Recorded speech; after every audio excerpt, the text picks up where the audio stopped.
Hello दोस्तों, आपका हमारे यूट्यूब चैनल में स्वागत है। दोस्तों, आज इस वीडियो में हम पढ़ेंगे कक्षा 8 समाज विज्ञान हमारे अतीत। इसका पाठ्य 10 पढ़ेंगे, जिसका नाम है दृश्य कलाओं की बदलती दुनिया। तो आपको क्या करना है, इस वीडियो को अंत तक देखना है और यदि वीडियो अच्छा लगे तब लाइक करके जरूर जाना है। तो आइए चलते हैं हमारे पाठ्य तरफ। जब आप किसी कलाकृति, किसी पेंटिंग, मूर्ति शिल्प आदि को देखते हैं तो संभवतः यह बात साफ दिखाई नहीं देती कि ज़्यादातर दूसरी चीज़ों की तरह कला भी अपने चारों तरफ की दुनिया से प्रभावित होती है।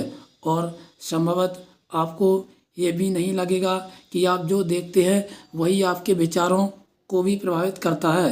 इस अध्याय में हम देखेंगे कि औपनिवेशिक काल के दौरान दृश्य कलाओं की दुनिया में क्या बदलाव आए और ये बदलाव उपनिवेशवाद और राष्ट्रवाद के व्यापक इतिहास से किस तरह जुड़े हुए हैं।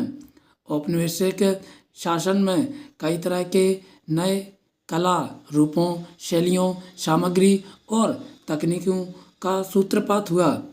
इन्हें भारतीय कलाकारों ने संभ्रांत और जनसाधारण दोनों हलकों के अपने स्थानीय ग्राहकों और बाजार के हिसाब से अपनाकर नई शक्ल दी।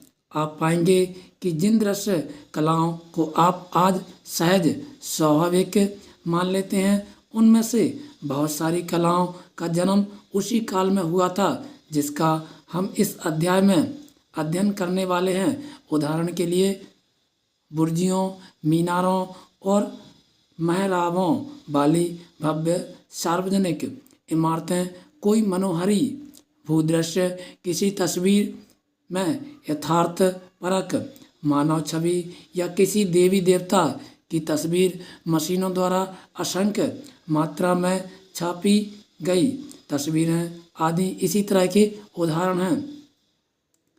इस इतिहास को समझने के लिए हम मुख्य रूप से पेंटिंग और छापे बनाने से संबंधित तकनीक में आए बदलावों पर विचार करेंगे।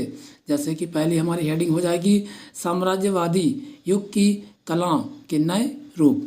18वीं सदी से यूरोप के बहुत सारे कलाकार अंग्रेज व्यापारियों और शासकों के साथ भारत आने लगे थे। ये कलाकार चित्रकारी की नई शैलियाँ और नई परंपराएं भी अपने साथ लाए थे। उन्होंने इस तरह की तस्वीरें बनाई जो यूरोप में बेहद लोकप्रिय हुई और जिन्होंने पश्चिम में भारत की छवि गढ़ने में अहम भूमिका अदा की। आगे देखते हैं, यूरोपीय कलाकार अपने साथ यथार्थवाद का विचार लेकर आए थे। यह विचार इस मान्यता पर आधारित था कि कलाकारों को अपनी आँखों से चीज़ों को गौर से देखना चाहिए और उन्हें यथावत चित्रित करना चाहिए। यानी कलाकार जो बनाएंगे वह असली और जीवंत दिखना चाहिए। यूरोपीय कलाकार तैल चित्रों की तकनीक भी अपने साथ लाए थे। इससे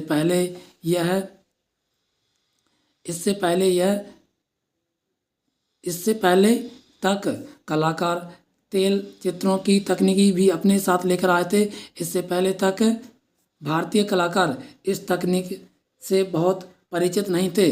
तेल चित्रों से यहाँ के कलाकारों को असली जैसी तस्वीरें बनाने में काफ़ी मदद मिली। भारत आने वाले सभी यूरोपीय कलाकार एक जैसी चीज़ों से प्रभावित नहीं थे।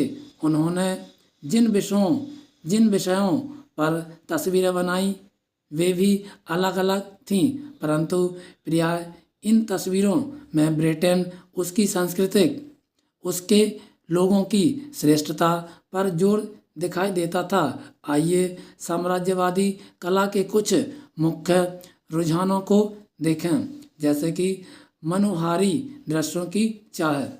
एक प्रचलित साम्राज्यवादी परंपरा मनोहारी दृश्यों को चित्रित करने की थी।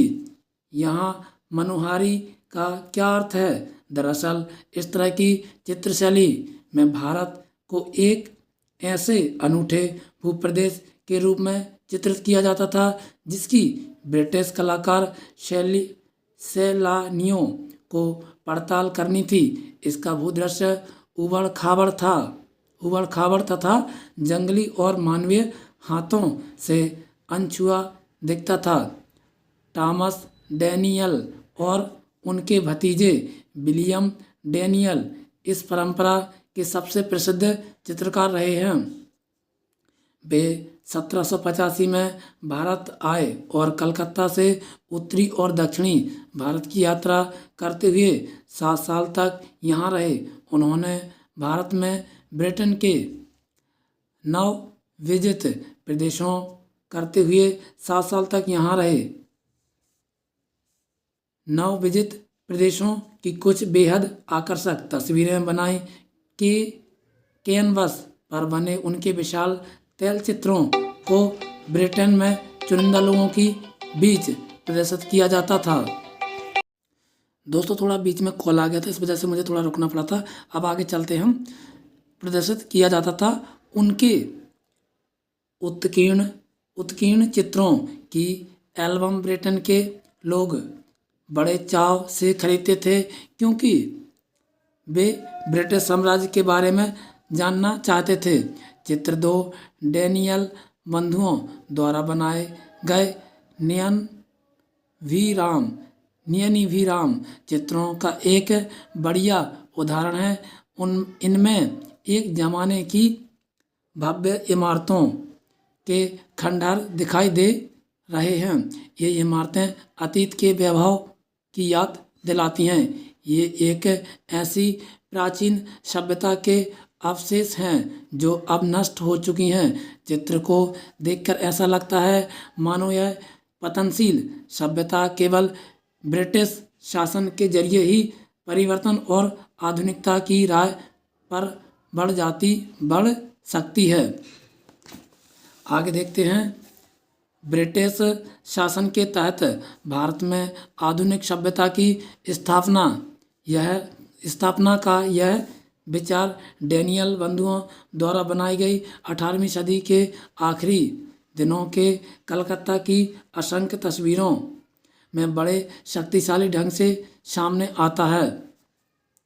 इस तस्वीर में आप एक नया कलकत्ता बनते हुए देख सकते हैं जिसमें चौड़े रास्ते, विशाल यूरोपीय शैली की इमारतें और यातायात के नए साधन दिखाई दे रहे हैं। चित्र 3 इसमें सड़कों पर जीवन और गहमाग हमी और इसमें नाटकीयता और उत्तेजना है। चित्र 2 और 3 के गौर से देखिए।